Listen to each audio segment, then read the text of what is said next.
Good morning to everybody. Okay, I hope the microphone is working. First of all, okay, I can talk right here. Welcome to everybody. First of all, welcome to the Vice President, to the Honorable Minister, to General Directors, and ladies and gentlemen. As you know, this is a very special day. 60 years ago, some very looked forward people, they signed the Rome Treaty. And at that time, the driving force were two words, coal and steel. And starting from that, we really built up Europe with cooperation, with inclusion, with infrastructure. Europe really changed. Today, after 60 years, we have a new word, big data. This is the new real driving force for the next years. We started from the social science for that. Think about health. Think about education. Think about policies, social policies. Everything is intrinsic with the big data. But with the big data, we need infrastructure, we need the connections, we need the cloud, we need a data center. We needed to have a new Europe. Europe starting from that. And today we have a special section. The title is Europe as a global player in high-performance computing. And the agenda is very, very interesting. First of all, I wanted to introduce the Minister Valeria Fedeli, that she is the Italian Minister of Education, University and Research. She will give the talk in Italian, and all of us could have in the afternoon the English translation of the complete speak. Valeria, please.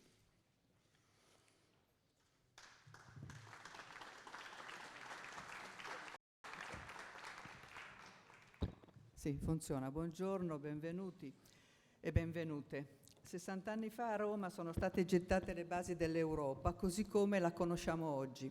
E ha avuto inizio il più lungo periodo di pace della storia europea, i Trattati di Roma, seguendo la linea tracciata dai trattati sulla libera circolazione per il carbone e l'acciaio, hanno istituito un mercato comune nel quale le persone, i beni, i servizi e i capitali possono circolare liberamente e hanno creato presupposti di prosperità e stabilità per tutte le cittadine e cittadini europei. In questo periodo abbiamo vissuto una vera e propria rivoluzione tecnologica, per cui siamo passati nel giro di pochi anni dalla macchina da scrivere ai computer, al web, ai telefonini. Queste innovazioni provengono spesso dal mondo della ricerca. Vorrei ad esempio ricordare la nascita del World Wide Web, avvenuta agli inizi degli anni 90 presso il laboratorio del CERN di Ginevra. Il web è nato per facilitare lo scambio e la condivisione di informazioni tra gli scienziati presso università ed istituti di ricerca situati in tutto il mondo, ma ha avuto un impatto rivoluzionario sulla cultura, sul commercio, sulla tecnologia. Lo sviluppo di queste tecnologie ha permesso di accedere facilmente ad una quantità di informazioni e di dati prima inimmaginabile, aprendo frontiere che non solo hanno innegabilmente influito sugli stili di vita, ma che incidono ed incideranno profondamente sul sistema economico e produttivo e su tutto il sistema sociale. Chi avrà la capacità di gestire, analizzare e sfruttare questi dati vincerà la sfida dei prossimi anni. Centri di calcolo per HPC e per la gestione dei grandi moli di dati, i cosiddetti big data, e reti di fibra per la trasmissione dati ad alta velocità rappresentano la risposta a questa sfida e costituiscono i pilastri tecnologici di una società davvero moderna. Queste infrastrutture sono fondamentali per la ricerca scientifica ed industriale, anzi stanno già cambiando il mondo in cui si fa ricerca e si condividono le conoscenze, ma allo stesso tempo stanno diventando altamente strategiche anche per la medicina, l'industria, la finanza, l'ambiente, l'analisi dei rischi e la sicurezza. Anche la Commissione e il Parlamento europeo, nella loro recente comunicazione, identificano come una delle principali priorità dell'Europa la crescita dell'economia digitale ed esortano a creare una rete di calcolo HPC integrata di livello mondiale e il relativo ecosistema attraverso investimenti nelle infrastrutture di calcolo e nelle tecnologie, che diventa un punto fondamentale del Big Data. Questa infrastruttura aiuterà inoltre l'Europa a classificarsi tra le principali potenze a livello mondiale nel campo del supercalcolo, realizzando intorno al 2022 computer su scala extra basati su tecnologia europea. L'Europa dovrebbe aspirare ad avere almeno su 2 fonti di questa tecnologia. L'Italia ha una lunga tradizione in questo campo e la comunità scientifica può contare sulle infrastrutture di calcolo importanti di Cineca, GAR, INFN, cioè l'Istituto Nazionale di Fisica Nucleare e il CNR. L'Italia ritiene strategica l'espansione, l'evoluzione e l'integrazione di queste infrastrutture di calcolo, sia per affrontare le sfide scientifiche dei prossimi anni, sia per rendere competitivo il tessuto industriale italiano. Tra i tanti settori che potrebbero beneficiare di supercalcolo per l'analisi dei big data, vorrei ricordarvi 2 esempi tra i tanti: la medicina personalizzata e Industria 4.0, di cui tanto avete sentito parlare. La possibilità di accedere facilmente a risorse di calcolo HPC e di gestire grandi moli di dati attraverso una rete di alta velocità potrebbe facilmente aumentare la competitività dell'industria, anche delle piccole e medie imprese italiane ed europee, stimolando la creazione di posti di lavoro e la crescita economica e la creazione di un vero e proprio mercato digitale. Bisogna anche sottolineare come questa azione possa avere un impatto solo se saremo in grado di affrontare questa sfida non a livello delle singole nazioni, ma a livello europeo. I presupposti per una nuova Europa dunque sono certi e credibili, ma è innegabile che bisogna consolidarli, soprattutto in un momento storico come questo che stiamo vivendo. Occorre quindi che queste celebrazioni e la firma dell'accordo Euro HPC siano un nuovo punto di partenza efficace, forte, in grado di rispondere velocemente ai continui stimoli che riceviamo. In questo senso, l'approccio scientifico e tecnologico è l'unico che abbia quelle caratteristiche di universalità e trasversalità necessarie a tutta l'Europa per dare risposte unitarie e condivise volte a garantire un futuro alle nuove generazioni. Siamo a Roma. Come 60 anni fa, non può essere un caso che questa ripartenza cominci proprio da qui, dalla patria di Galileo. Benvenuti e buon lavoro. Grazie.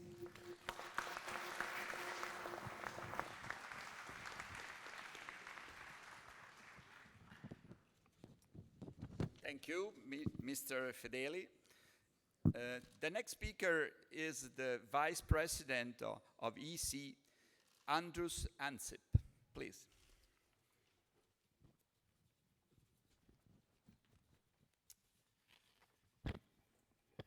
Ministers, ladies and gentlemen, it is a pleasure to open this session with Minister Fedeli and to welcome you on behalf of the European Commission. I would like to cordially thank all the organizers of Digital Day in Rome, the government of Italy, the government of Malta, and of course, Roberto Viola. Where is Roberta? He is the most important person for this event, and talking specifically about high-performance computing in the European Commission. He has a really important role in proposing those ideas. So once again, Roberta, thank you very much for all you did for this event, but more generally for digital future of Europe already. When European leaders signed the treaties of Rome in 1957, they probably had no idea that microprocessors would be invented just 1 decade later. Since then, this amazing technology has invaded almost every device you can imagine. From smartphones to and kitchen toasters to cars, traffic lights, and security systems. They are the engine behind high-performance computing. High-performance computing also has countless applications that have a direct benefit on people's lives. Designing and simulating new medical treatments, oil and gas exploration, seismic simulation, designing energy-efficient buildings, and in modern weather forecasting, predicting events like tropical cyclones.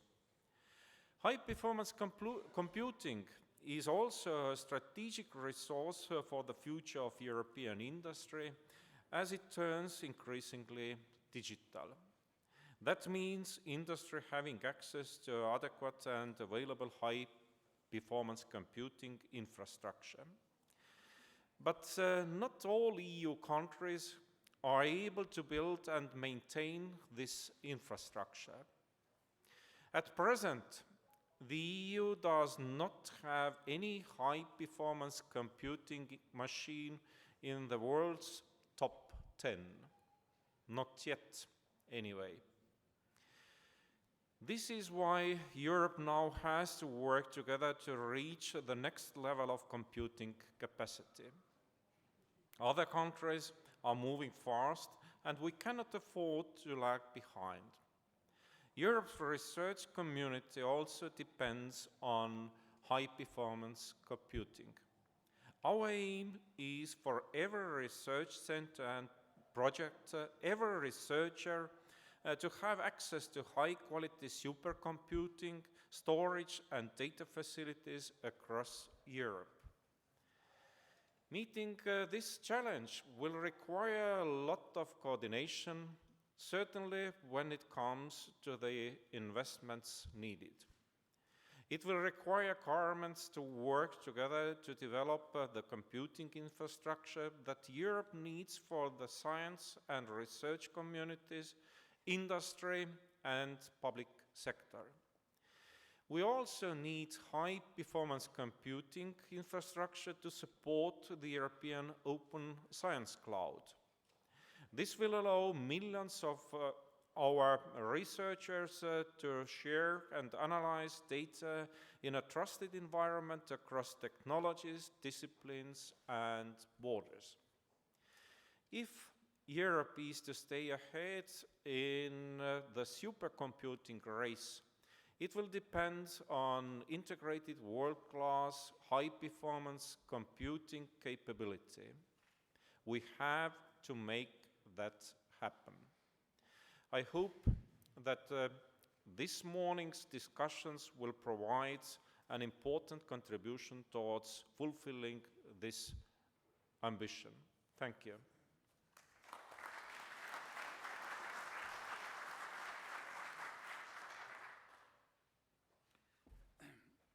Thank you, Mr. Vice President. At this point, we have one video introduction. The title is Europe as a Global Player in High-Performance Computing.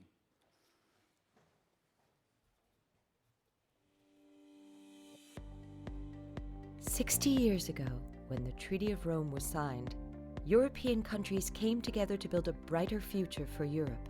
Since then, they have tackled many great challenges. Now they are taking on another, the digitization of our society, with high-performance computing as a pivotal technology.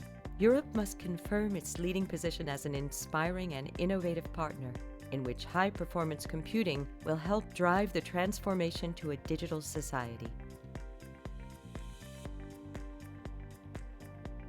High-performance computing is essential for European scientific, industrial, and social advances, whether it's preserving our environment, improving our healthcare, designing new technology, or transforming our economy. High-performance computing is at the heart of innovation. The Partnership for Advanced Computing in Europe, PRACE, supports this objective, providing access to top-level supercomputers. High-performance computing combines all the biggest instruments used in science. It's a telescope that enables us to view the entire universe, a microscope that lets us explore the quantum world at very small scales, a reactor that enables us to study plasmas and stars, and even a time machine that allows us to recreate the past or to predict the future. It helps modern medicine to develop drugs for widespread diseases more rapidly and produce individually tailored medicine more precisely. Energy-efficient solutions can be modeled and analyzed with supercomputers to develop alternatives and create a low-carbon society. Climate change can also be tackled using simulations to improve weather forecasts and mitigate risks to food production and urban environments. For industry and SMEs, the use of high-performance computing is becoming crucial in handling all big data issues and for planning the entire production chain. Numerical simulations can replace expensive and time-consuming real-life tests and prototypes. For example, Prace supported a European car manufacturer to perform the first ever and to date biggest crash optimization study, and through the SHAPE program, it supports European SMEs to bring their innovative products to market faster. This strengthens the European economy, creating and securing jobs. Moving forward, the next step in the evolution of high-performance computing is the exascale supercomputer, which will allow even faster simulations to bolster Europe's place in the top tier of supercomputers. Europe is not alone in the race towards the exascale. It no longer hosts the world's best high-performance computers and has fallen well behind China, Japan, and the United States. Sharing its experience and capacity, Prace can be the stepping stone towards the exascale supercomputer. President Juncker reaffirms his commitment that it is our ambition that until 2020, Europe is in the world top 3 of high-performance computing. Today, Europe takes on the important challenge of investing in exascale and keeping Europe competitive in the world of HPC. The European exascale strategy will place the continent among the global powers of high-performance computing. The member states expressed their support and welcomed the initiative and the ambitious goal to lay the path towards a European exascale HPC capability. They recognized the need for investment in technology and know-how, the deployment of infrastructures, and the development of advanced applications. Let's get started.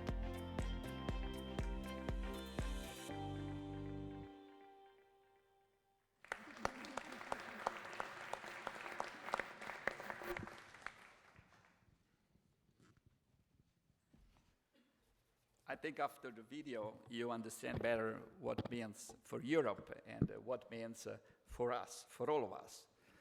One of the problems that we have with Europe is how we can really get the involvement of citizens. And starting from the video, you understand that supercomputer is not something far away from us. It's our life, it's our day life, health, education, energy, mobility, are words that really, they come close to us every hours, every day.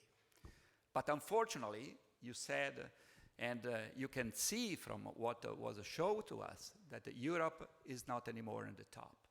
If we look back 10 years, we had 3 supercomputers in Europe in the first 10, and now 0. The first is in the 11th place, second in the 12th place. This means to us that we needed to do something together. This means that in Europe, we have 500 million people here, and really we can compete with the other big players, US, China, and Japan, only if we are together. This is the really big point that we have, and this is the reason because since June 2014, Roberto Viola was the really driving force in order to put together people from Europe and to set up a project like what we are going to present today. But we needed something more. We needed to have really the countries that are together. And at this point, we have a signature of the Declaration of European Cooperation on HPC. And I'm very pleased for the minister that are here to sign. We started from a group of 7 countries, but the next, I'm sure that all the 27 28 countries will sign pretty soon. Then I'm going to call for the signature of the declaration, the country in this order. First of all, Herbert Zeisel from Germany. Thank you.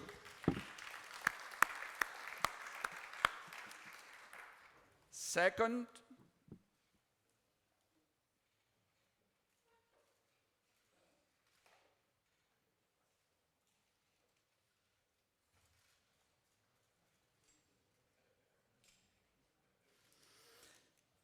thank you.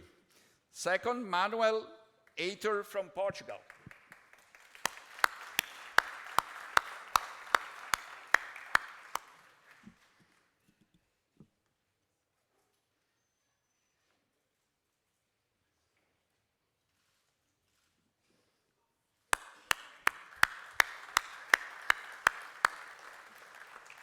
Thierry Mandon from France.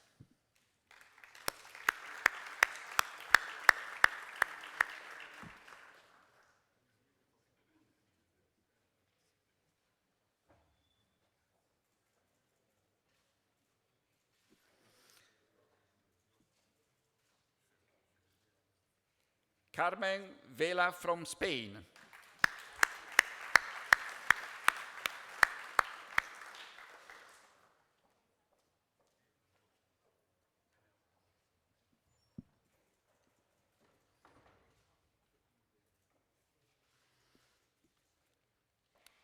Valeria Fedeli from Italy.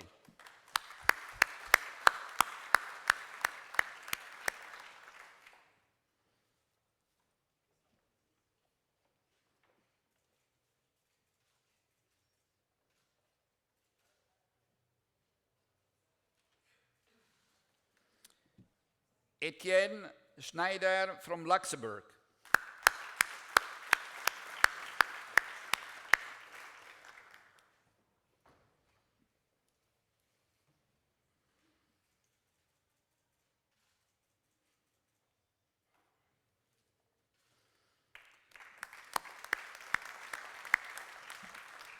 Mark Bresser from Netherlands.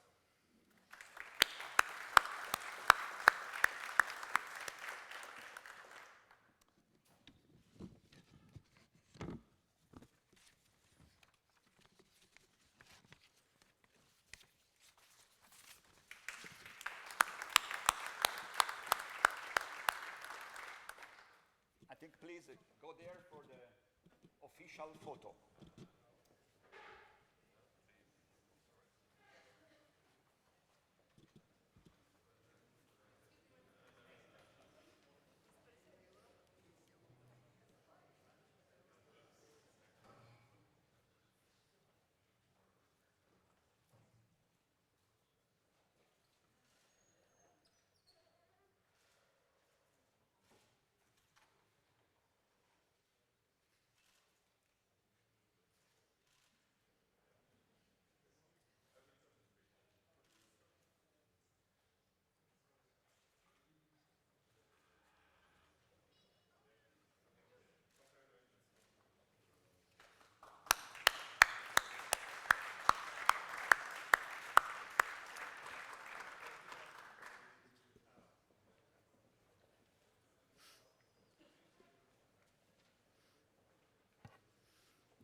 Thank you to the Vice President, thank you to the ministers, thank you for the organization, to Mr. Viola, and to all the people that they have been involved. It is a very important event.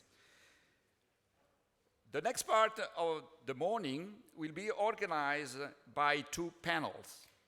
The first one is entitled HPC, a new drive in the European digital economy. And the second one will be how Europe can regain leadership in HPC. I'm going now to call the people for the first panel. First, Marc Bresser. Marc is Director of the Regulatory Reform and ICT Policy Department at the Directorate General for Enterprise and Innovation at the Dutch Ministry of Economic Affairs. Stefano Firpo. Stefano Firpo is General Director for Industrial Policy, Competitiveness, and Small and Medium Enterprises at the Ministry of Economic Development. He was the chief of the Italian Ministry of Economic Development's Technical Secretariat, and he graduated in Political Sciences at the University of Turin. Manuel Heitor. Manuel Heitor is the Portuguese Minister of Science, Technology, and Higher Education. He is also professor at the Istituto Superior Tecnico, where he heads the Center of Innovation Technology and Development Policy Studies. Thierry Mandon. Thierry Mandon has been the French Secretary of State for Higher Education and Research since the year 2015. Before his appointment to Secretary of State for Public Accounts and State Reform in the year 2012, and he was mayor of Ris-Orangis. Etienne Schneider. Etienne Schneider has been the Luxembourgish Deputy Prime Minister, Minister of the Economy, Minister of Internal Security, Minister of Defense since the year 2013. He is a graduate of Greenwich University in London. Christoph Züppert. Christoph Züppert is Secretary of State, Deputy Minister, and the Polish government plenipotentiary for the digital single market. He is a graduate of the Warsaw University of Technology. Carmen Vela. Carmen Vela has been the Spanish Secretary of State for Research, Development, and Innovation since the year 2012. She was previously a member of the Board of Directors of the Spanish Association of Biotechnology Companies. Herbert Zeisel. Herbert Zeisel is the Deputy Director General for Key Technology for Growth in the German Federal Ministry of Education and Research. He brings his long experience in managing large research initiatives and associate policies in areas such as ICT and nanotechnology and new materials. Thank you for coming, and thank you for accepted this panel discussion. As you know, we have 45 minutes in total. I'm very strict. I'm not Italian, really, in timing. You are 8 people. This means that we can have 4 minutes for each of you. Very short, I'm sorry. But this is the constraints that we have. And then maybe we can have a few questions in the second round. I think we needed to start from the video. You understand that the challenges in research and innovation where HPC can be the key importance in solving issues is really the big driving force for Europe in the next few years. I want to mention just some of the topics that we are presenting in the video, and as I said before, are in our day life. First of all, health. Second, maybe, is climate change environment. Energy efficiency is another point. Everything connected to education is for sure one of the big issues for Europe. And public administration. Maybe during the panel we are going to have the more possibility to. If you agree, we can start in the same order that I was calling you. Then, first of all, yes, Mark Bressers, that is the Director of ICT Policies, Ministry of Economic Affairs in the Netherlands. Okay. Okay, I'm not really sure what exactly your question is, but I have a lot of things to say on this issue, so if I might proceed, and I have less than 4 minutes, so that won't be a problem. It's fine, thank you. Well, first of all, thanks a lot for this video. It makes it very visual, and I think what we need on talking on HPC and bringing it to the people and bringing it to all the citizens in Europe, we have to have a vision which is transferable in common knowledge. So I think you did a really good job, or you did a really good job in making this this video. And I think it clearly states which are all the challenges. And we have a strong belief also in the Netherlands that having this transition to a more data-based economy is really necessary to create growth, and that's what we need, but also dealing with all kinds of societal challenges, environment, energy, mobility. And we really think that HPC capacity is a pillar to create that. You might think that HPC is the solution to all of our problems in the end of the video, and I think what's great about this day too, there's a strong commitment and there's also a lot of attention going to the skills agenda, because we think there has to be a balance between investing in HPC capacity, but also investing in people, investing in citizens in a broader scale, but also investing in having the right skills. So I'm very happy that that's one of the topics today too.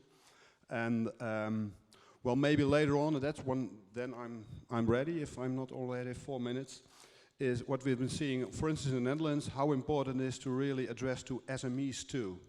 So we're trying to bring the potential of HPC computing also to SMEs. So for instance, we have experience in the Netherlands with Surfsara. They provide HPC capacity as a service. And as you might be aware, we have some tradition in water management in the Netherlands, because half of the Netherlands is below sea level. And a lot of SMEs, a lot of smaller consultancy firms are using those software as a service provided HPC capacity to bring new business to the markets and to create new solutions. So I think that's a great thing to see, that HPC is not only some highbrow thing for research, but also about solving real problems for real people. Thank you, Mark. You add an important issue, that is SMEs. This means, again, involve Europe, involve people, not only research, but going in the day life. Then we have to go in this direction. We have to understand if HPC could be really the glue for the future, the driving force for the future. Remember, 60 years ago, coal and steel. Today, data. Data for SMEs, in addition. Next, Stefano. Stefano Firpo is the General Director for Industrial Policy, Competitiveness and SME, Ministry of Economic Development in Italy. Stefano. Yes, thank you very much. I'm very pleased to be here today and see all the bunch of people reuniting here to relaunch Europe on more modern things like steel and coal, even though steel and coal are still very important for Europe. Sure. And regaining competitiveness on new things like the digital economy. So this is, I think, is fascinating to see an effort there. And also it's very fascinating that we try to set goals which are very ambitious. And this is another important thing which Europe needs. And third thing I would like to mention here is very reassuring to see these things when we consider Europe as not the problem, but as the solution. And that's very important, particularly here in Italy. I just want to make two comments. One, and it's very much linked to what Mr. Bresses was mentioning, our lives, and even most probably our kids' lives, will be more and more governed by huge amounts of small bits of information.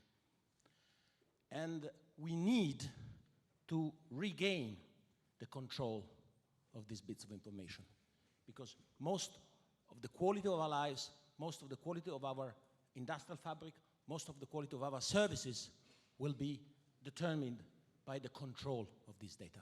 And that's why Europe needs to regain a new leadership in high-performance computing. We also have to be very clear. Today, Europe is not a global player in high-performance computer. So that's why we need a roadmap, we need money, we need investments, we need commitment, we need determination. And particularly, otherwise this exercise might turn to be some sort of wishful thinking. So we have to be very practical, very concrete, and we need desperately to build a business case for this. That's why applications in healthcare, space, all the things you're mentioning about climate change, environment, monitoring are coming from huge amounts of data coming from Earth observation.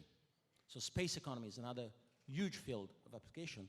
And I want to mention also Industry 4.0, the digitizing of industry. Data is becoming the new production factor, and big data analytics is becoming a new production function. So we need also to work on industrial application of this infrastructure. Thank you very much. Thank you, Stefano. I think we add some extra words to our list. Space economy, Factory 4.0, and this global interest of Europe for this. The really driving force is that each country is not able alone really to compete with the big players. Then Europe has to be together starting from this application. Next is Manuel Heitor, Minister for Science, Technology and Higher Education in Portugal. Thank you very much, Francisco. Let me first of all acknowledge all those women that have allowed us to build Europe over the last 60 years. And above all those women that do research nowadays in Europe. And that more and more, the granddaughters of their granddaughters that should keep the European research area in the coming generations. We have with us two Portuguese researchers women, Suzanne in the first row and Dana on the back row. And I believe one of the main issues why we don't have more high advanced computing is the lack of women doing research in advanced computing in Europe. So let me make under this statement three particularly issues beyond statistics. The first is knowledge and science, and certainly the key issue to develop high-performance computing is for Europe to increase the overall funding in R&D. The statistics are very well correlated with the overall investments in public and private R&D. And certainly if we want to move on deeper applications of higher performance in the health, in space or climate change, we certainly need to increase our effort in R&D at the world level. So yes, high performance computing together with all areas of advanced computing, and that do require an increased investment in R&D together with our common citizens. Second point is openness. Openness. We certainly need to go beyond the idea of a closed Europe, just competing with others, but collaborating with others, certainly with other world regions, particularly in high performance computing, as also a way to increase the openness of Europe to the world. My third point is on cohesion within Europe, and certainly this requires promoting digital skills towards the development of high-performance computing, again, in applications like space, healthcare, or climate change. We certainly need to increase the cohesion factor among European regions, because when we look at Europe, not only the degree and the investment on R&D has stagnated in the last 15 years, but also within Europe, we have an increasing diversity. And definitely, high-performance computing, among other advanced computing technologies, should be used to promote cohesion across Europe. Thank you. Thank you so much, Manuel. I think we can add other 4 words in our list. Genders, more than 50% in Europe are female. And this means that their contribution is really necessary to increase the knowledge in Europe and in particular in this HPC issues. Second point that is very, very important is investment in research. You know that only investing in research, this means in knowledge, Europe can compete with a big player around the world. We are facing pretty close, seems us very far, but it's not like this. The design for the 9 framework, and all the countries, they have to be really focused on that, because for the 21-27 framework, we are not too far, and we are now working on this, and now is the time to do this. The third big word is openness, and the last one is the glue in Europe to really succeed in this big issue that is related to the big data. Next is Thierry Mandon, Secretary of State for Higher Education and Research in France. Thank you. I just want to begin by thanking warmly the initiator of and the organizers of this event, the European Commission, and the Republic of Italy, and also the Maltese presidency. We are today focused on what Europe has to bring to us in the new challenge which demand a new renewal of our European ambition. And this digital day reminds us of the priority we must maintain, particularly in this period of crisis, on investment in intelligence and knowledge, a key to meet the new challenges we are facing. The cooperation agreement we signed some minutes ago engaged the signing member states to work together toward making available across the EU an integrated world-class high-performance computing infrastructure. But it seems to me there's 3 other goals we must have in mind if we really want to succeed. First of them, I strongly invite the European Commission to support the achievement of this objective at EU level in a co-construction process with the member states. Second, we also are strongly interested towards setting up an important project of common European interest on high-performance computing and big data-enabled application, IPC-EI. Most of you know this program, in particular for the development of industrial applications that need exascale supercomputing infrastructure. And third, we should face the discussion of a possible European governance on the HPC research infrastructure that will respect the highest quality international standards for government structure, the subsidiarity with member states and the independence of industrial stakeholders. This governance structure, should include coordination process with the technology developments and the APC-EI. In conclusion, France agrees with the other signing member states that the exascale supercomputing infrastructure is to be primarily used for scientific excellence and also social relevance. Thank you so much. We had some other words in our list. First of all is this relations between EC and the member states. This is really, really important. We have to think more and more that Brussels is not far from us, is a part of us. You know, the perception sometimes is not in this direction. And This is a really, really critical point. And this is a good day for this point of view. The next is this IPCEI, that is an important infrastructure. I don't know if you know, but the communication of the IPCEI was in the year 2014. And today we are in the year 2017, and we don't have yet any blue bullet for project on this line. We have to face this problem.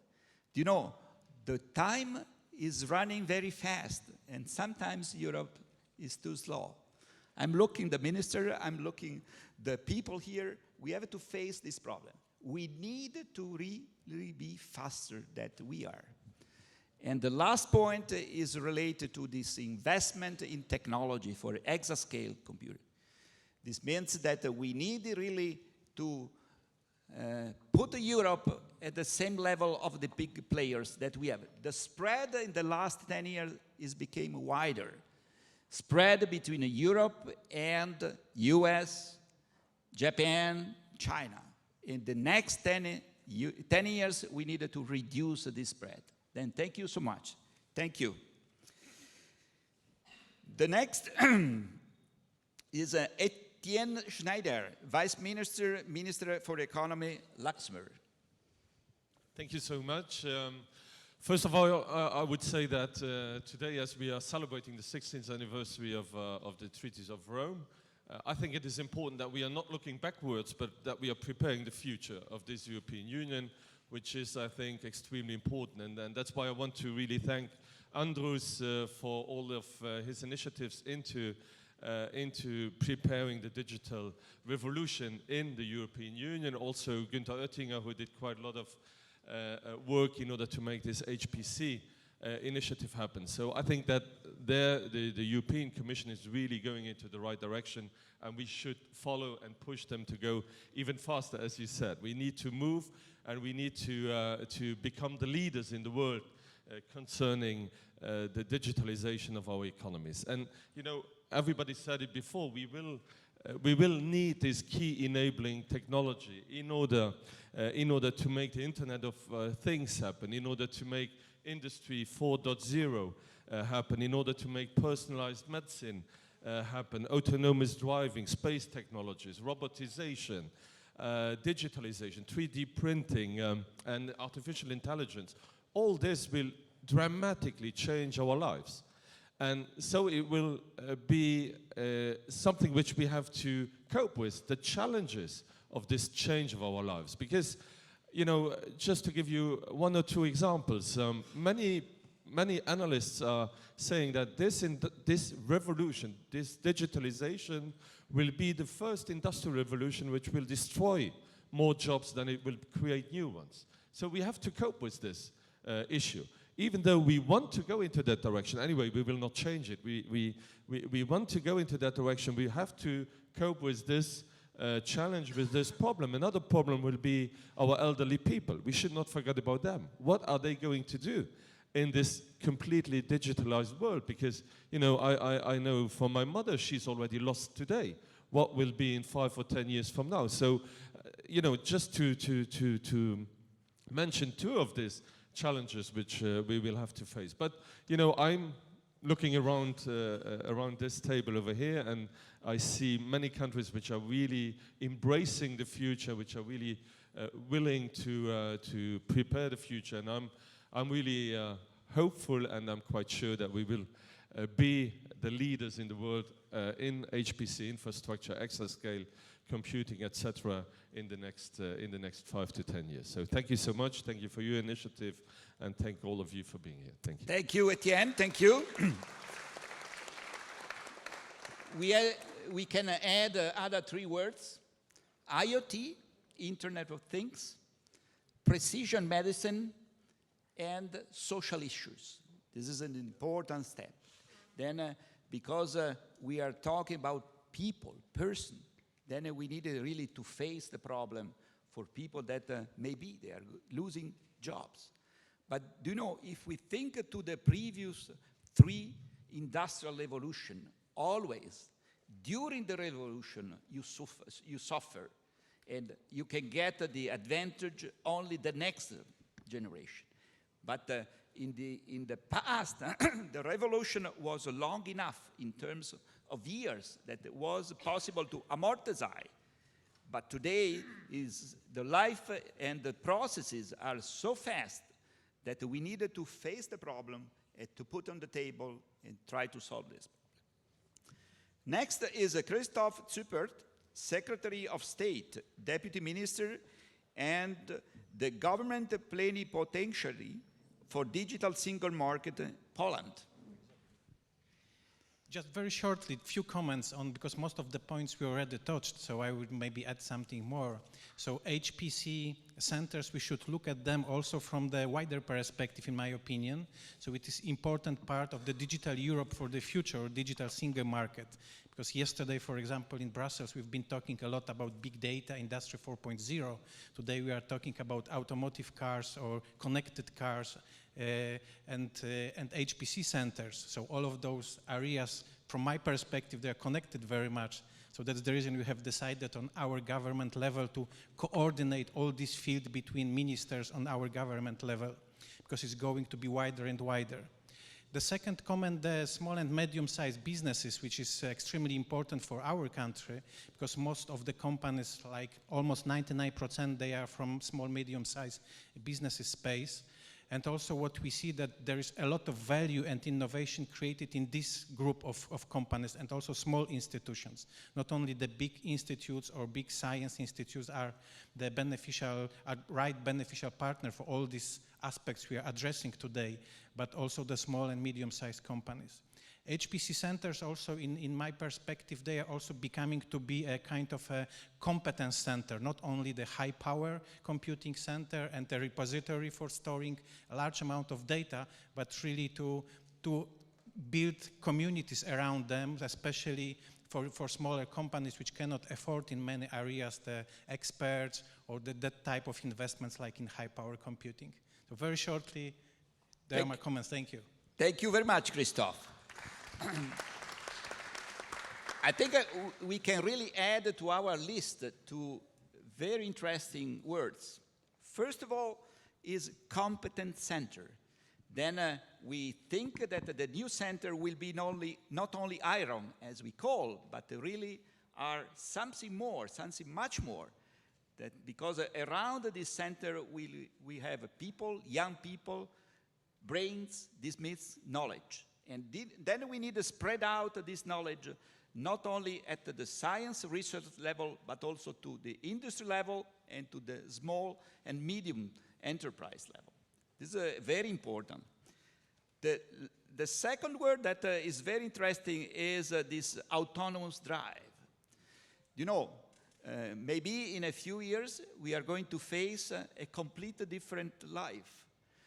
As Roberto Viola, in the world we have more than 1 million dead people in the driving during the year. 1 million people is an enormous number. Then I think again is not only a technical issue, but is more a social issue. Thank you so much. Thank you. Carmen Vela. Carmen Vela is the Secretary of State for Research, Development, and Innovation in Spain. I'm sorry that you are the only lady here. Maybe in the next panel, we needed to insert at least 50% plus one of ladies. I will complain later. Yes, okay. Not the beginning, just complain. Not in the beginning. No, I think that after maybe seeing, put closer. after seeing the video, you can say, well, no more is necessary to say, because it's very clear concept and very clear ideas. But on the other hand, the video is the present, you know? And later we go to the ranking. And I really hate this ranking, because it's one of the short time life ranking that you can see. You will be the first, and next a couple of days or a week, you are out. And another one is an important question. Is the ranking meaning that this HPC is doing the right work? Because to be in the ranking is not so important. To be in the ranking is that you are doing things that are worthy from the academia, that are helpful for the companies, for the public administration, and particularly for the citizen. So what is the conclusion that I can get it? That we want to be in the ranking, but because we have the capacity to be in the ranking, because Europe have the capacity to have the technology to be in the ranking. So I think that the major conclusion, in my opinion, and the final idea when we leave the room, is that Europe needs really to work in S-scale computer. We need to have our own technology. We want to be in the ranking to stay there, to solve the problem of the European citizen in the first stage, but all the citizens at the end. And you can say, well, this is a very nice word for a politician, or I am not a politician, but I play this particular role now. But I can say just a little bit more. Spain, for a long time, is already committing with the HPC. And apart from myself, that I could be here, and I really trust on that, we have, for instance, since 2004, we have been established in Barcelona, the National Supercomputing Center, the Barcelona Supercomputing Center, that has been really the embryo of all the Spanish supercomputing network. So we are really committed with HPC, and we will to be in the future. And the more important thing is if us establish in our own country this kind of excellent center that really can contribute, and we need to explain to the citizen that we are doing for that. Because if not, supercomputing and digitalization, even people could be just a little bit afraid. So we need to explain that what we are doing is have the technology to solve the problem for the future, to work in medicine, in the new energies, weather forecast, everything that we want to have it, I mean security, communication, only for the citizen, you know? So this is a major message. We need to move. Spain is really commitment. We know, you know, that we are a very active participation on PRAISE. PRAISE has been running very well. It's a very good example that how things can be done. And so now we are already secure for 4 years. I have a look to Dr. Mateo Valero. I have, I don't know, the merit to have been bought 2 supercomputers during my stage in this position, and I am able to buy the 3rd one. So, because we really trust that this is a European position. And the more important thing is the commitment. The Vice President has been commented in the opening ceremony that the visionary, at the beginning, 60 years ago, they are visionary. I think that now we don't need to be visionary. We have already data, we have already information. The only thing that we need to be is generous. Work together, because Europe together is as strong as other countries that we have been seeing already in the ranking. And now the complaint, or at least a call for attention. I think that if we want to work, and at the end of the day, digitalization of HPC is just for the citizen, take care that the citizen is 50% at least women, 50% men. So pay attention to this topic. It's extremely relevant for the future. And I am pretty sure that you are going to do it. Thank you. Thank you, thank you.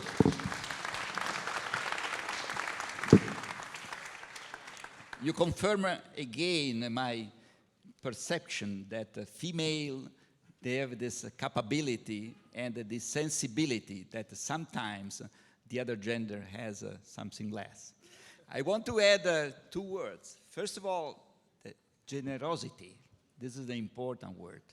You know, Europe, as we said, we have 500 million people, but if we have 500 people separate, we are nothing.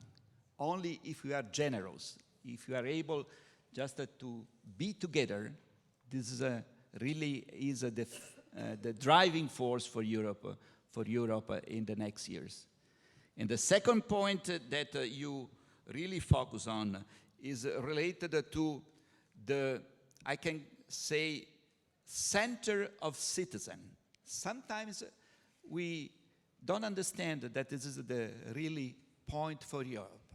Sometimes we think that bureaucracy, Brussels, something like this is Europe. No. Europe is for people. People are the driving force of Europe. And because we have 500 million brains, 5 million people, generals, you know, this is the real driving force. We need to start from that. Then thank you so much for the two words that we had. Last but not least, Herbert Zeisel, Deputy Director General for Key Technology for Growth, Ministry of Education and Research, Germany. Yeah, thank you very much. I think digitizing the world especially affects the people, of course. People in the work, people in the surrounding. So therefore, it's a very important topic. It changes our world. And I'm very grateful to the organizers. Thank you to the Commission and to Maltese Presidency to organize this, and the Italians to provide the very nice environment. I'm very delighted. Germany is very strongly committed to the digitizing, and also, of course, to the HPC, to the high performance computing. There, my minister, Mrs. Wanka, is not able to attend today. She asked me to give a statement here on the floor. So this is probably the second statement, a female statement on the floor. Even okay, good. It's read by a male. So, high performance computing has revolutionized the way we conduct research. In addition to the two traditional methods of acquiring and consolidating knowledge, namely experiments and theoretical formation, simulation has long become a third and often central pillar of science. Access to high-performance computers are become indispensable for the science community. It is first and foremost the task of the European Union and the member states to provide European scientists with such access. Three points are important. Firstly, a broader user community must have access to high-performance computers. It is not the operator of a computer who decides on who should have the access, but it is the science community. Selection criteria are scientific excellence and social relevance. This justifies the great amount of public spending and guarantees a maximum benefit for society.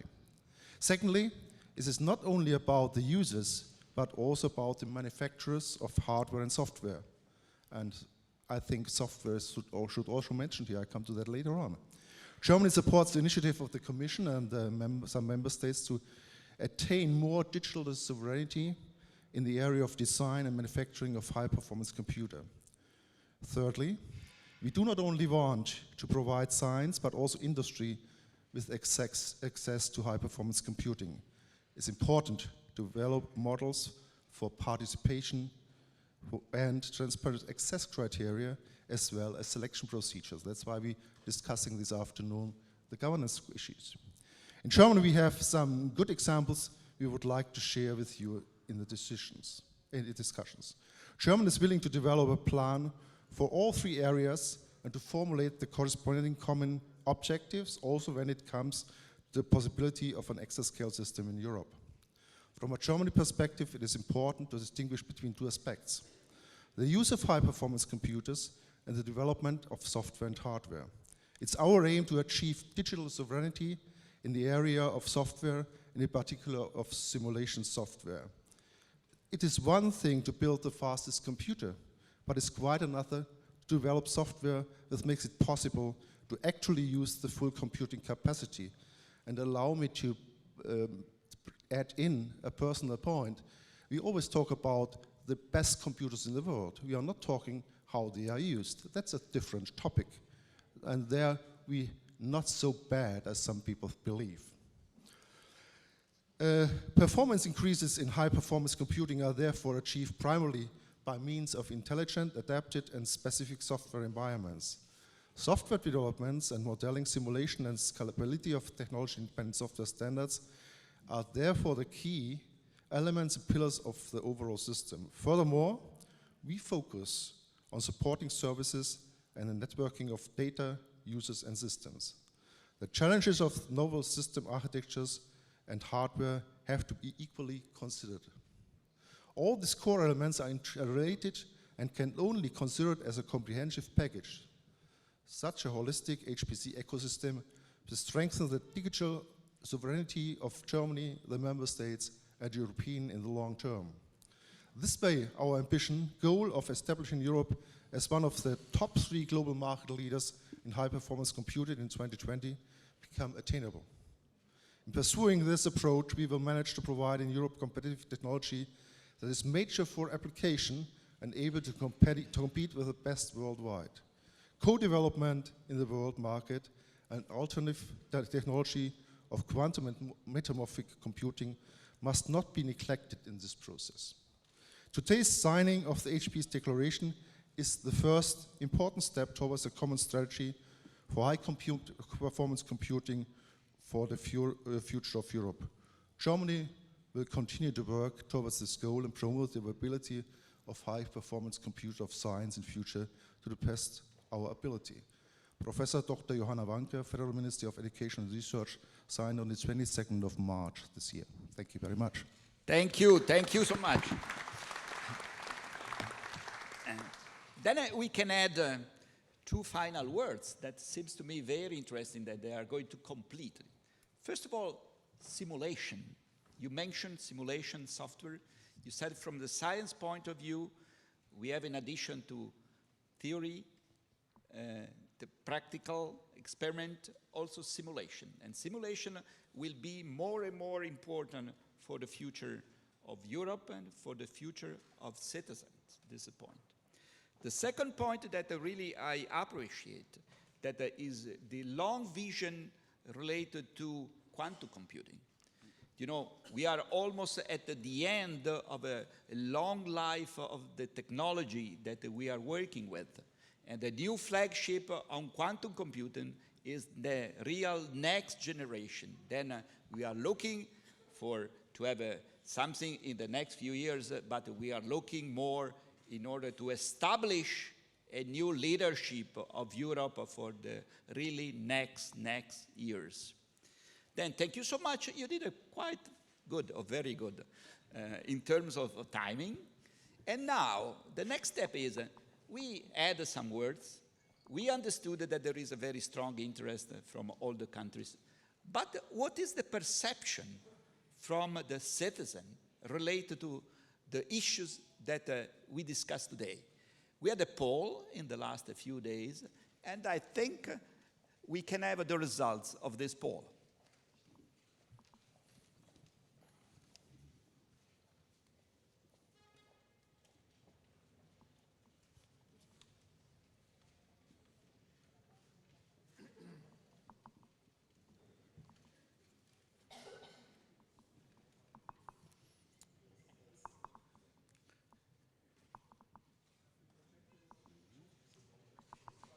We need maybe a supercomputer to be faster. But okay, here. Then the first question was, how important is cooperation between European countries in high-performance computing? The results is excellent. 82% by the citizen the answer is very important. 10% quite important. 8% useful, but not critical. 0, not important.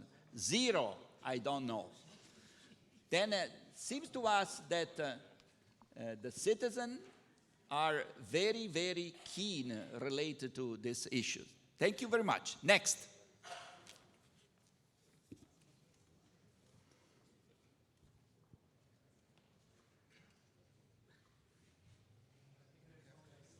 There is no, okay, I can say the next. The next, because I saw that then they decided not to put, was related, what is the most important related to these issues? 50% of the people, they said research. This means looking not only for what we have today or what we are going to have in the next days, but what we have in the long run. And the quantum computing, or the exascale, first the exascale, and then the quantum computing will be really the next generation. And then we hope, all of us, that we can give really an answer to the question of the citizen. The question is, how much Europe is able to invest in research for the future in this field? And this is an important, very important issue. I think we are at the end of our time. Thank you so much. It was really great, your interventions. Very, very good in terms of forward-looking. And this is a good starting point for the next 60 years of Europe. Thank you. Thank you so much.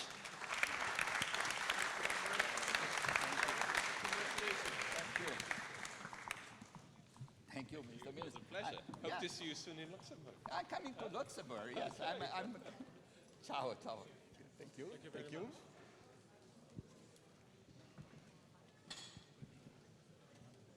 Thank you so much. Thank you so much. Thank Carmen. Ciao, ciao. Thank you. Thank you. Then we are at the end of this first section, panel we call. I can give the microphone to my friend and my friend professor from Pisa. Pisa, we have a very famous institute in addition to the University of Pisa.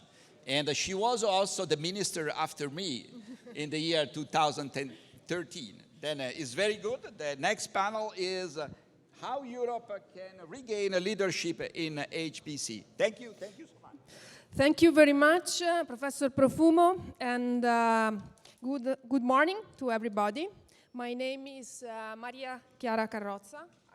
Okay, I have to take this.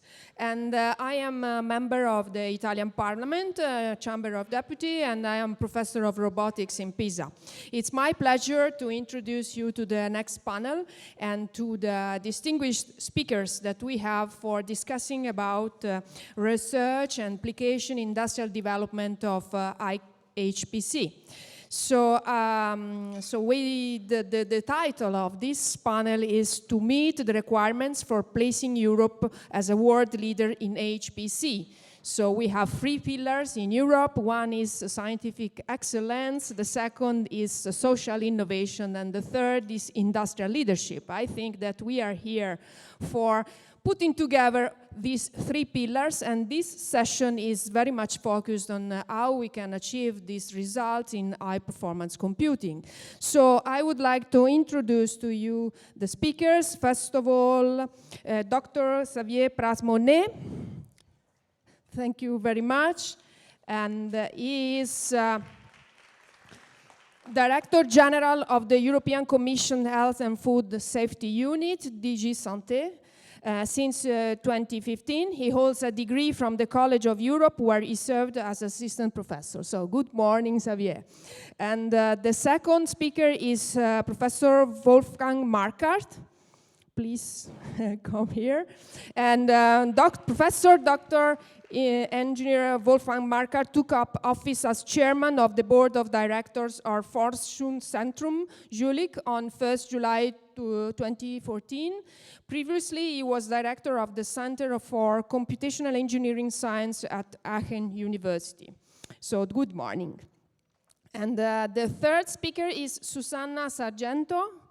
Very welcome, because she is representing not only female entrepreneur, but also small and medium company and startup companies. So thank you very much for coming here, Susanna.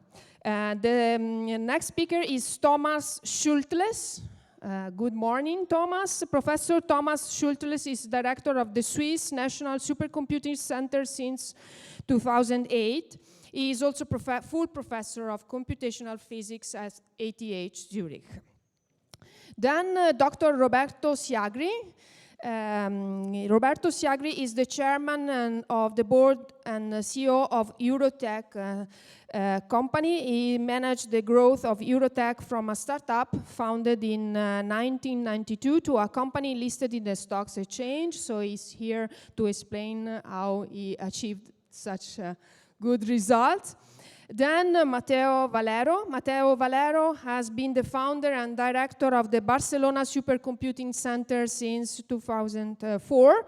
In 2015, Valero won the Seymour Cray Award, so an important award, for supercomputing for his seminal contributions in computer architecture. I don't know if Mr. Breton, Dr. Breton is here? Not yet. Okay, so we go on our session.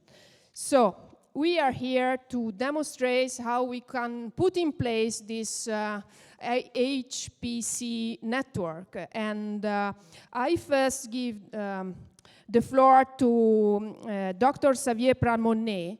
And the reason is that we think that healthcare system and in general research in biomedicine is one of the field of application most important for high performance computing. And because we discussed before in the previous session about the importance of demonstrating in practice how we, by means of supercomputing, we can reach important results in our application. So it is up to you to explain how you think that this will be achieved. Thank you very much. Yeah, thank you. Good morning. Yes, I'd like to say a few words about what high-performance computing promises for healthcare and for better health for Europe and for its citizens. And I'd like to take the example of rare diseases. So we don't have a universal definition of rare diseases, but in Europe, we call rare diseases those diseases that are either chronically disabling or life-threatening. They are usually of genetic origin, and they are actually those who affect less than 1 person in 2,000. Now that means that actually rare diseases are not that rare. We have 7,000 of them, and they affect 30 million citizens in Europe. So just 3 weeks ago, after almost 10 years of work, we have created what we call European reference networks. This is 24 networks by disciplines such as pediatric oncology, where we have more than 900 hospital units from 25 countries joining efforts for critical mass towards better assessment, diagnosis, and treatment of rare diseases.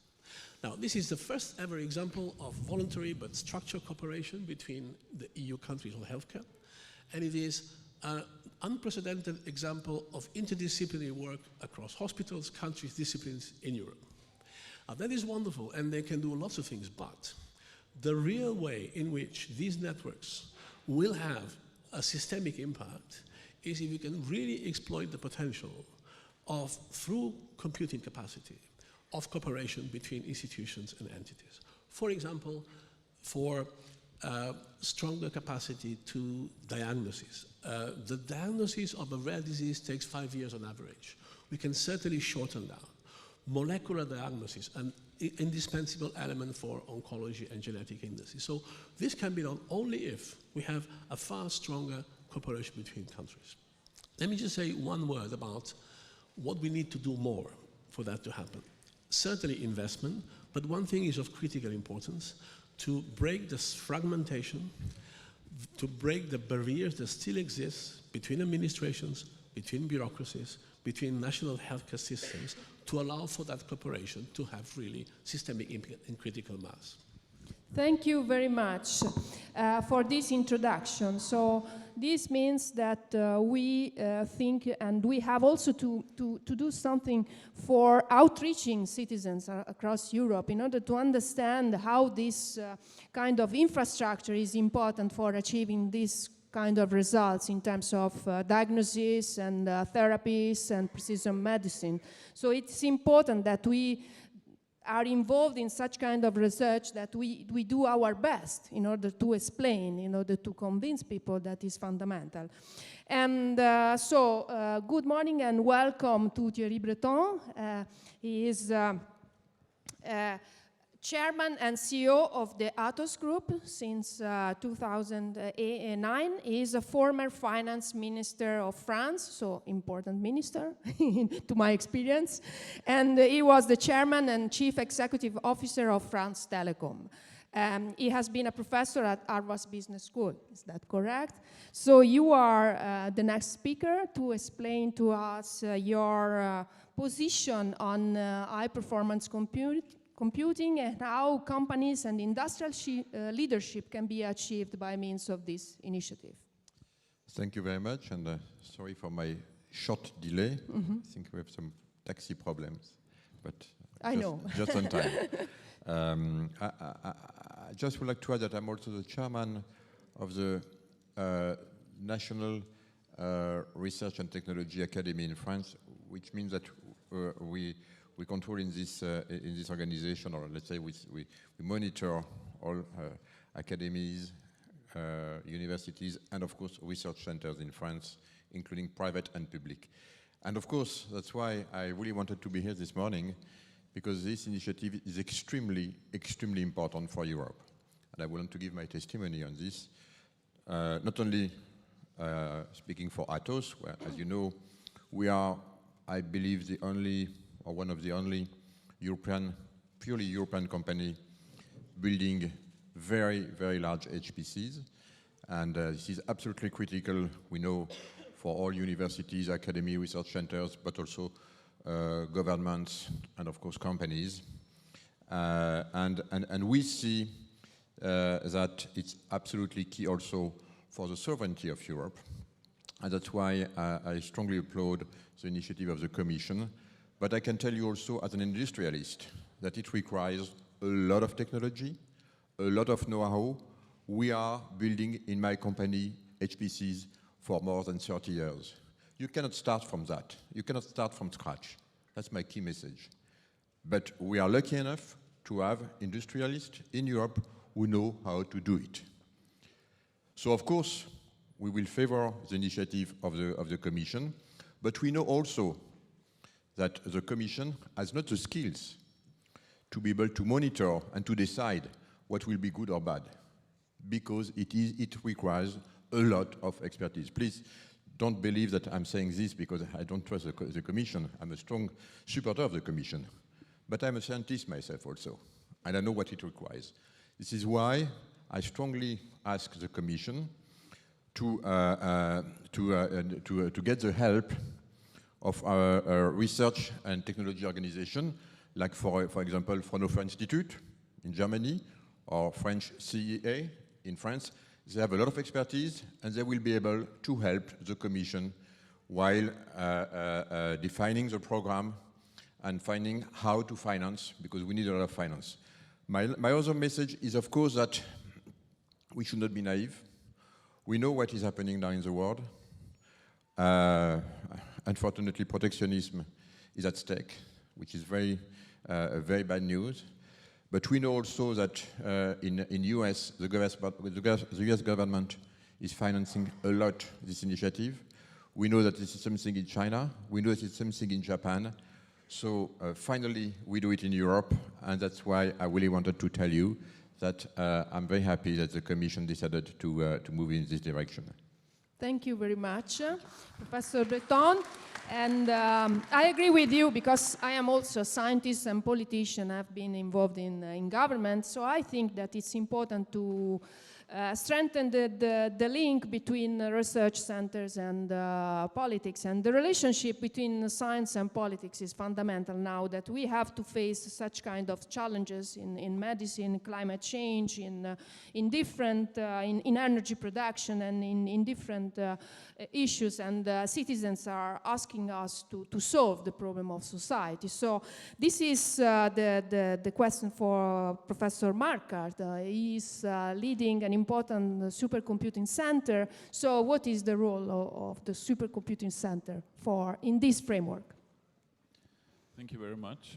Yeah, indeed, I would like to share with you some thoughts from the perspective of a research institution which is active in doing research on supercomputing technology and doing research using supercomputing technology at the same time.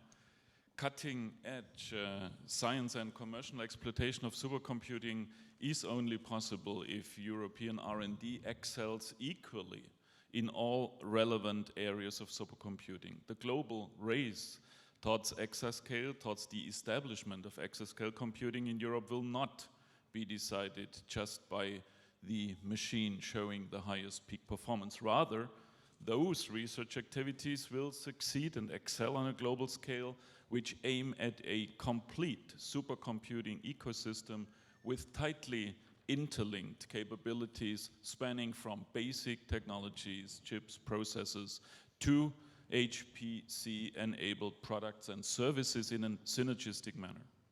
Europe has, and this is a little bit in contradiction what we heard in the first session, has always been a leader in many aspects of supercomputing, in particular in computational science and engineering, with an emphasis on software, algorithms, models, and applications.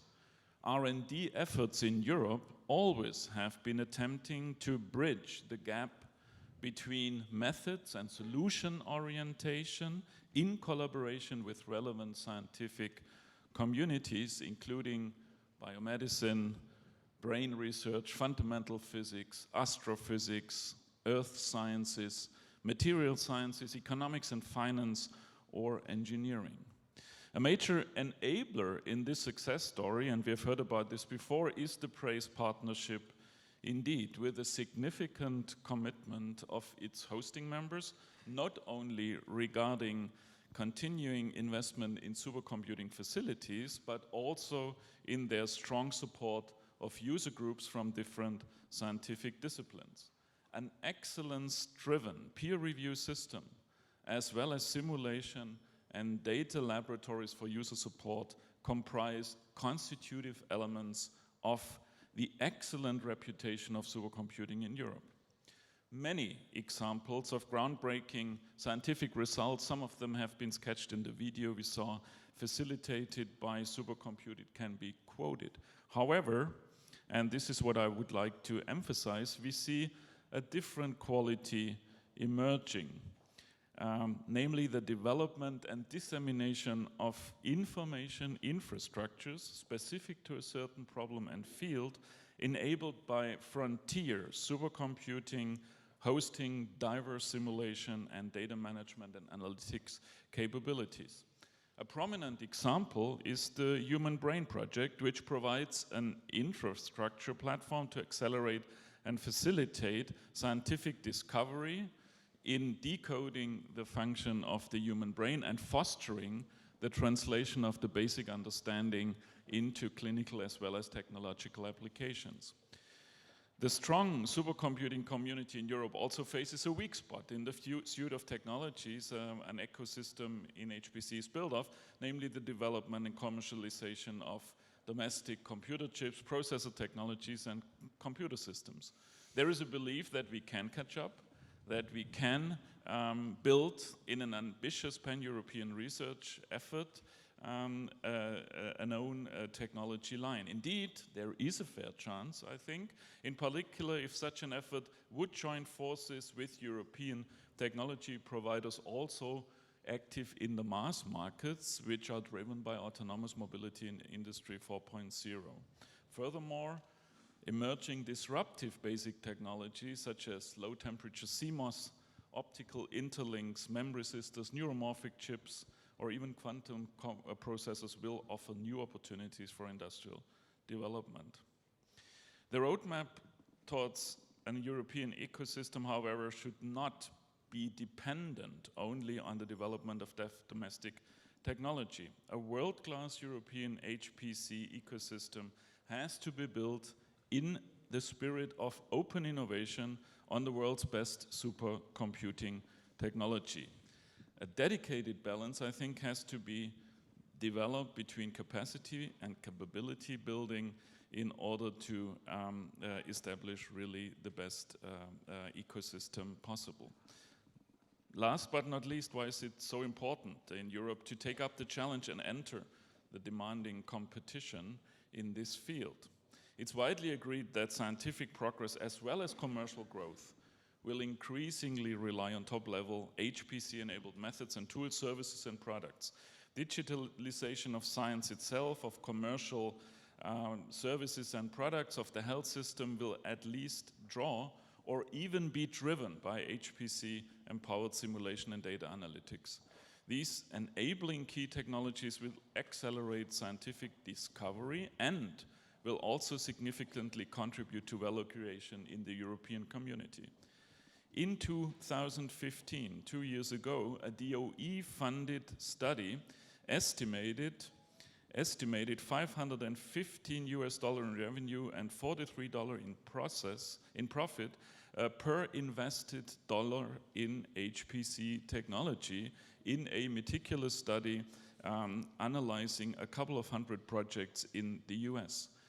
This impressive result has been found even before even before big data analytics and artificial intelligence started to be broadly rolled out in industry in recent years. Obviously, there are enormous expectations and enormous opportunities in growth in this field. Hence, Europe needs to get in the driver's seat on a global scale by combining resources, human and financial, to overcome fragmentation and the dilution of effort. The Jülich Research Center and the German supercomputing community will definitely significantly contribute to the creation of a globally competitive and leading European supercommunity ecosystem in the Euro HPC spirit. Okay, thank you very much, Professor Markert. So we know that there is the expectation that the investment in HPC will produce business and revenues for all our investing. So Susanna Sargento, she is an entrepreneur, and I think she will explain us how her business is working in this area. Hello, everyone. I'd like to thank the opportunity to be here. It's a great pleasure, of course. I'm here representing an SME company. I'm also a researcher, and I'm also a professor, so I think that I can talk in these several areas and how HPC can be important in the integration of all these areas. Just for start, and I think this is a very important point. So in this company, what we do is we connect vehicles, people, and sensors to the internet. This means that we are getting lots of data. So imagine that you want to manage a city, and you just want to manage the traffic on a city. So this means that you need to have information from all the vehicles in the city, all the people in the city, many sensors around, and even you yourself, you can have many sensors in the near future. So this means that the amount of data that we need to store, but not only store, that we need to process and process in real time is enormous. So imagine that you need to take decisions on what will happen, so where the several cars need to go in the city. You need to take decisions if any accident happens, and you need to take them very, very fast. So this means that not only the amount of information, and just to give you a concrete example, if we are talking and we are considering a vehicular network with 400 vehicles, just to store the information of location of these vehicles, we are getting every day almost 1 gigabyte of traffic. So imagine how this is in the end of the year, and this is only for 400 vehicles. Then you have people, then you have sensors, then you have everything around. And yeah, so if you have to think about this, this is really critical. So I think that this is the challenge we have to face in Europe. So we really need large clouds and strong supercomputing power, because you don't need only to store the data. You need to take the most out of it. You need to build services, you need to build applications, you need to build everything, and in the last mile we have the citizen. So I think that this is very important for many areas, and I can talk about a researcher. And as a researcher, so there are many areas, but for example, smart cities, all this IoT, all this self-driving that was already mentioned here, we need to have all information very, very fast, and we need to be able to process all this information in nanoseconds, not more than this, or people will die, for sure. So for education, so we have more and more people being able to access the internet. And if we want to make sure that even poor and rich people will have access to education, so we need to have everything digital. And this will for sure expand the knowledge in all people. And of course, in my case on SMEs, this was very critical because we needed to show that we were able to scale and to have this very big city interconnected and managed. But we need a lot of computing power to do this. So for SMEs to be able to grow and to grow very fast, they don't want to start their own supercomputing processing capabilities. They need to be able to start from something that exists. So this is really, really important for Europe. And of course, for the citizens and for municipalities, this is also extremely important because in the end, what we are doing is to provide services for them. And yeah, so what we want to do is to be able to create service, to provide and to improve the wellness of the spaces we create and the lives that we may extend and save. So what I would say, so I think that for all this to be possible, Europe really needs to commit to become a supercomputing power and make available all data and computation to everyone, reducing, of course, and we hope, the digital divide around the world. Thank you very much, Susanna, and I'm so pleased to hear such kind of social engagement in terms of the benefit of our citizens. So it is important for us to hear such kind of words. We are very close to the parliament, so it's important that we bridge to the citizens and we bridge to the interest of people. So next speaker will be Thomas Schultles, director of the Swiss National Supercomputing Center. So we can hear from a supercomputing center the position on HPC. Well, I would like to pick up where Professor Marquardt was talking about. We learned from the Human Brain Project that it is very important to have federated supercomputing and data infrastructure. And the infrastructure has to be transparent to the users so that it is, they can be productive, the scientists. And the important point is the emphasis on the end.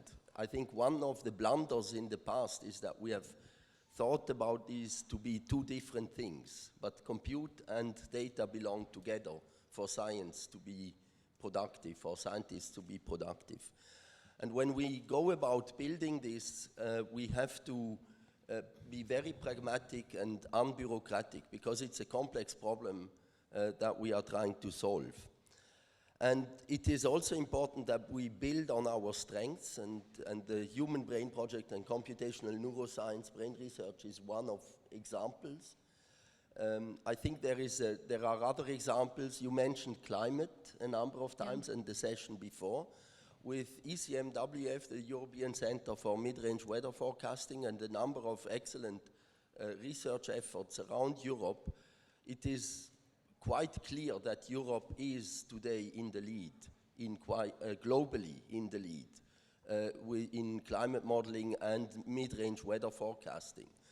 And so what I suggest is that we pick problems like this and talk to the scientists about really articulating what are the challenges. For example, in this area of weather forecasting, one agreement that I see in the community, and I think I have some credibility, this is not my own community, I'm a condensed matter physicist, is that if we push the model, we push the computation to the point where the models resolve convective clouds, they become simpler and they become more reliable in the predictions. And we all know the value of mid-range predictions, 5 to 10 days, and this needs to be pushed to longer forecasts and studies. Now, if we, and there is also an argument why we need to do, to push exascale computing, because there is an economic value to have be able to do these simulations early next decade rather than 10 years later. It is always good to know sooner than later what things are doing. There are also scientific questions. about climate extremes, whether they are man-made or not. The challenge is that we need to be able to mitigate these climate extremes and climate change. And that all poses a big challenge. And when I now go in and as from a computational point of view and see, how are we going to do this? And then I have to say, with how we build computers today, right now, we would not be able to do these type of simulations. So this needs a collaborative effort in Europe. But rather than focusing on building an exascale system, we should focus on the scientific question that we want to solve and push then the technology to solve that problem. And we should use the best technology that is available to us on the planet. If we talk about wanting to do this type of simulations early next decade, that's 5 or 6 years away. So that's not much time. So we need to take the best technology and integrate it here, use the best integrators. This is not a trivial thing. I think we've made a lot of mistakes in Europe in the past. So again, there I would use the best integrators and then make sure that the software technology we develop, because this is an area where we are in the lead.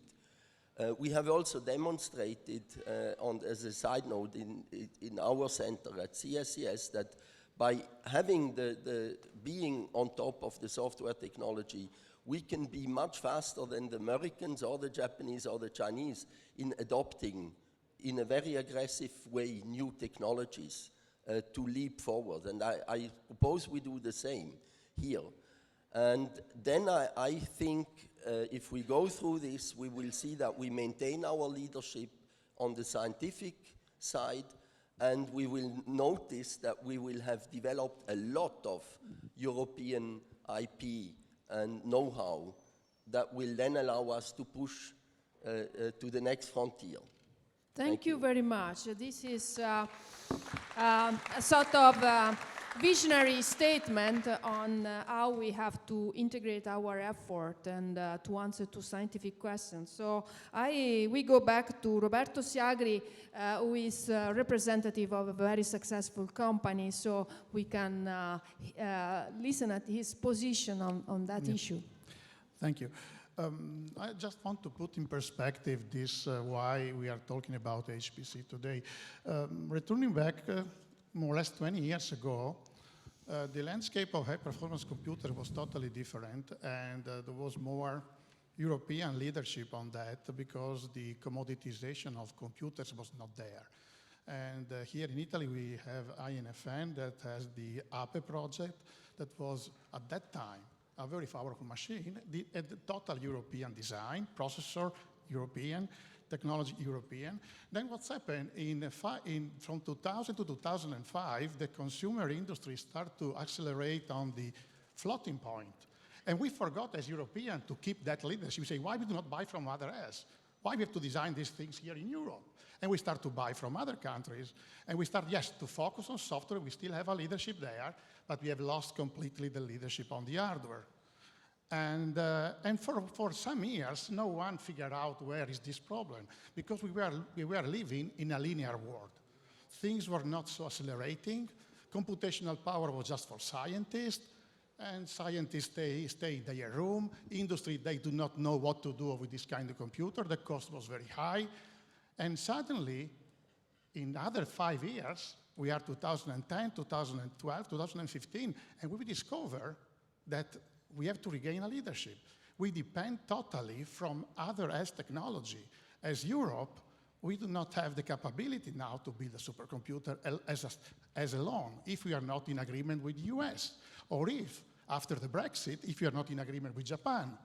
So, of course, now there was 2 interesting European projects. In one of these, we are with the Zurich Institute. There is another one where Barcelona and others are to figure out how to close the gap before 2020.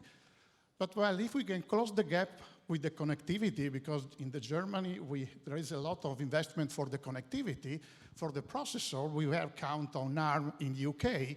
Now we cannot count anymore. And after the Brexit, SoftBank acquired ARM for 32 billion, and now they are collecting 100 billion privately for build a new generation of artificial intelligence processor. So the question here is that it's really now very critical to close this gap. Of course, we can close this gap as soon as they let us to buy computers, but if every order of magnitude in computational power, it is a quality change in our life. Are you sure that other countries are so happy to give us this advantage? And every delay of 6 months or 1 year in the delivery of our components let us the other to put so many computation in place that we will not able to then to catch them. So again, I don't think that the problem is to be in the third. We are already, if we look at, depends on the ranking that we are looking, we are in the third. Because if you look at the ranking in terms of computational power per capita, how many billion of operations per people we have, we are on the third place, more or less. Someone like Germany is also a little bit better than that, but average, European average is more or less 100 giga operation per capita. US has 370 giga operation per capita, 3 times more. Japan is 170, 200. So we are in the third. I want to be in the first or in the second, not in the third. In the third league, it is easy. It is just a matter to spend more money. We can buy some more computer, and we can also put also in the first 10 places. But if you look at the aggregate computational power, Europe is not so bad now. The point is what's happening in 5 years from now, in 10 years from now. That's the real big problem. And it's not just a matter, of course, it's a matter of money, it's a matter of public and private combination and procurement. We have to put more money on the private sector because this is what the space exploration program is doing in the US now. And let me just conclude this way. When US start the Apollo program, Kennedy say that they are doing that kind of stuff and other stuff because they are difficult. They do not have a business plan. They have a dream. When the founder of Europe was here, they do not have a business case. They have a dream. And so we need another dream for the high-performance computer. Thank you very much for your commitment. So happy to hear that you encourage more investment from the private sector in this area. So I think at last but not least, we have Matteo Valero from Barcelona. It's a supercomputing center. So we have to add some value to this panel from the side of supercomputing producers and scientists also. And it is so difficult to put together scientists and find, make a sort of collective effort to reach the objective. Buongiorno. Good morning to everybody. I would like to start thank you to all the people who made possible this meeting. Not the one who organized the meeting. I mean, the people that from inside the European Commission believe in this topic, and 1 year after the other year, they were convincing to the people having the money to try to have this initiative. Okay, I would like to thank personally Roberto Viola, but I had many friends here, Kali, Thomas, Panos, Mario, so thank you, because you made that possible. Thank you very much. Secondly, it's very difficult to be original after so many good speakers, but let me tell you that I totally agree with you. Okay, totally agree with you. So we are celebrating the 60 years anniversary of the Treaty of the Union. Very good thing. We are here because of that. A very good idea. Okay, but a little before the 60 years ago, 70 years ago, the transistor was discovered, they invented. Okay. And 6 years later, the structure of the DNA. And at the same time that the Treaty of the Union of the Europe was signed, some people start working on what we call artificial intelligence. Okay. So what happened that thank you to the physics, and Italy is very good in many fields, especially in the physics, so thank you for the person who made possible just to reduce the size of the transistor, blah, blah, blah, blah, we were able to create this incredible machine. Things that in 60 years, the speed of the machine improved 10 to 17, okay, 10 to 17, incredible. So with this machine, we were able to solve many, many problems, and we continue solving many problems. I agree with you that we are using this machine. We need to use this machine the best way we can, okay? But what happened in Europe? I mean, Spain was invited to join the European Union in '86, and I always say that we were able to play the champions at the Barcelona soccer team, okay? We were able to play the champions, and we realized that at that time, Europe created the ARM architecture. It was an European project. We created the transputer, and let me tell you that we start using parallel computing in Barcelona '84, having 64 transputers, but suddenly we lost the hardware. Obviously, we are not stupid, okay? So having good machine, we had very good ideas at the software level, algorithm level, and we are producing in our center very, very good things, okay? In these topics, Barcelona was creating a good school of computer architects, and more than 1,000 PhD students spread worldwide, and many of them, as they didn't have the opportunity to work for European companies developing hardware because this idea stopped at that time, were providing their ideas to the Intel, IBM, whatever, okay? Based on these ideas, computer architecture plus software, we established the first parallel computer center in '84 in Spain, and now in '05, we create the Barcelona Supercomputing Center. This is a center where we have a strong skill in hardware design, basic software design, and application, okay? So we are very happy. Let me just 1 second. I personally try to convince the European Union not to lose totally the hardware design. So we create the Network of Excellence High-Peak, where more than 1,000 researchers, European researchers, we are collaborating from the embedded to the high-performance computing.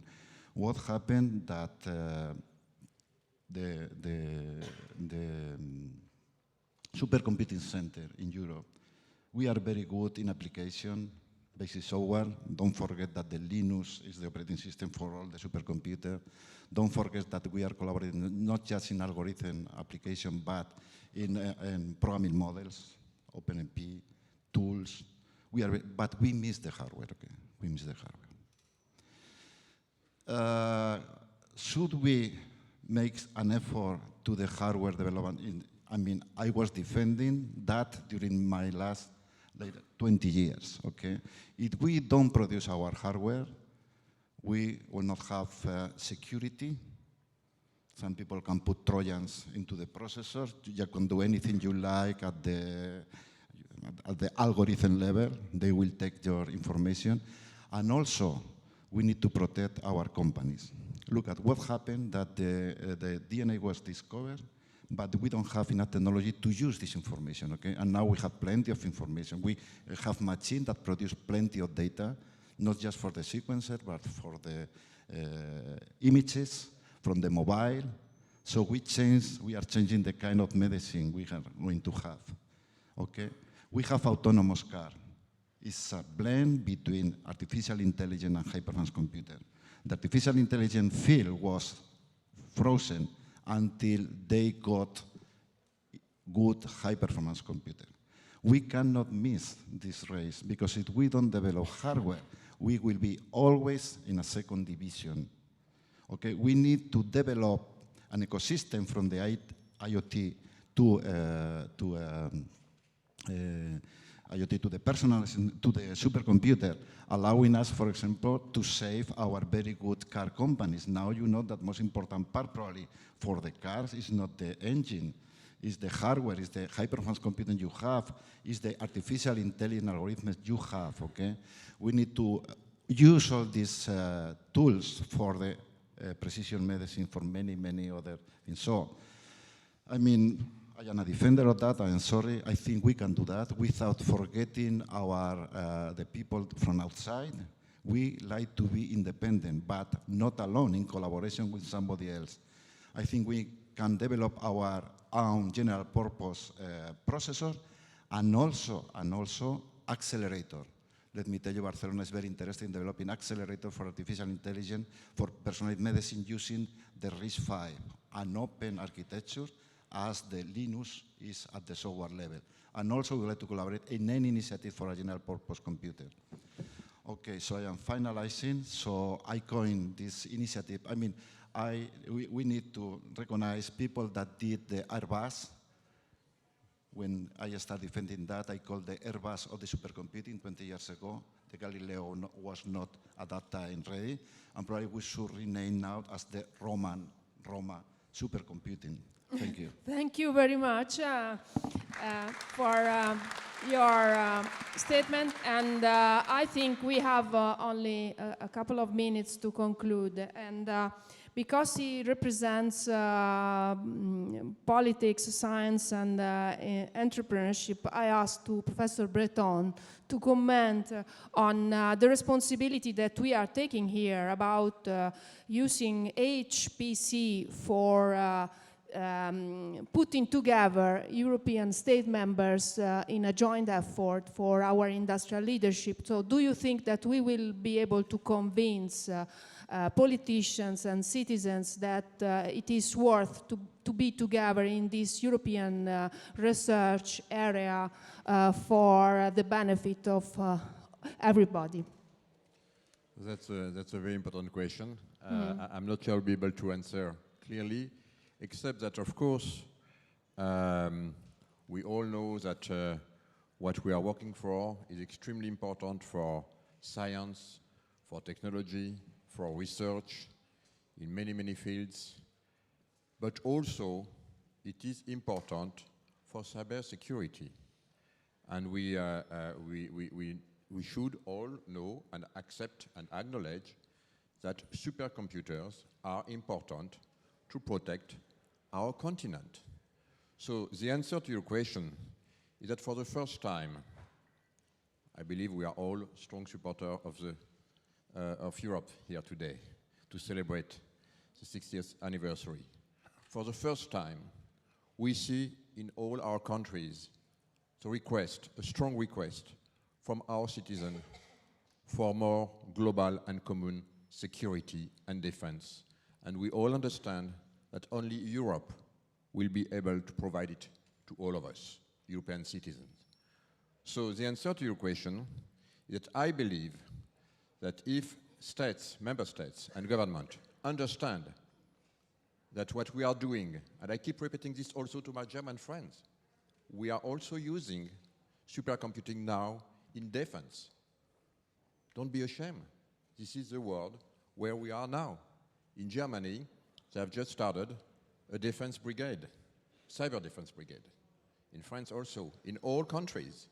And we all know that we need HPC for that. So yes, the answer to your question, thanks to the very difficult world we are entering in, I believe that there is an opportunity for all member states to understand that what we are doing together will be critical for our future. Thank you very much. With this statement, I close this panel, and I thank you very much for your attention and interest in our discussion. Thank you.